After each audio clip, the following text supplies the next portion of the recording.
Oui, je m'appelle Paul Cassé, je suis physicien de formation et avec mes associés que j'ai rencontrés à l'ENS, nous étions passionnés de drones. Et en 2017, quand on a vu le Solar Impulse faire le tour du monde en volant tout électrique, on s'est lancé un défi, construire un drone dans lequel nous pourrions monter et qui petit à petit est devenu le projet CAPS qui vise à fournir un service de taxi volant dans nos villes et accélérer la mobilité au quotidien.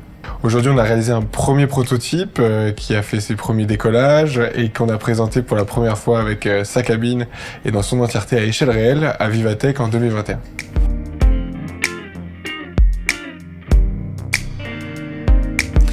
Alors la startup CAPS a toujours gravité autour de Starburst Aerospace et c'est avec plaisir qu'on a eu vent de la création du programme Blast. On l'a rejoint au début de l'année 2021, en tout cas pour participer et candidater. L'objectif pour nous, c'était de renforcer l'écosystème autour du projet, l'écosystème industriel, notamment avec les fournisseurs de solutions technologiques d'aviation, mais aussi l'écosystème financier pour venir faire une levée de fonds ambitieuse et s'inscrire dans un schéma réglementaire français.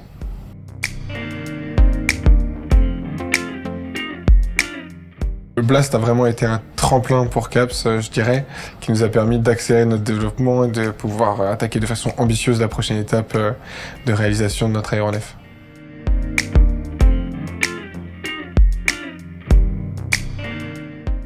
Oui, alors c'était un plaisir pour moi en arrivant de découvrir l'écosystème Blast et la cohorte qui avait été choisie dans cette première édition, de travailler et d'innover accompagné de startups qui font de l'avion hydrogène jusqu'à des fusées en passant par bien d'autres applications.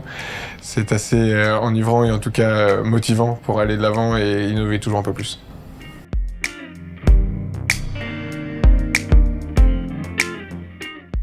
Très vite, au sein du programme Blast, j'ai eu accès à un mentor qualifié qui travaille sur la réglementation aéronautique, notamment des drones, et qui a vraiment pu nous aider à faire les connexions avec la DGAC pour la mise en place des nouveaux taxis urbains aériens et plus amplement mettre le projet dans un cadre réglementaire concret et avancer sur ce volet-là de notre développement.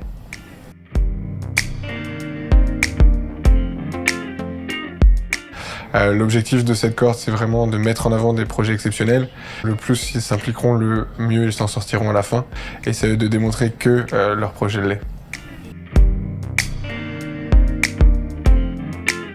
Aux entrepreneurs, je ne sais pas, mais aux différents financeurs qui pourraient être passionnés par l'aéronautique, s'ils voudraient en savoir et participer un peu plus dans le projet CAPS et la mobilité urbaine aérienne française de demain, je les invite à venir prendre contact avec CAPS.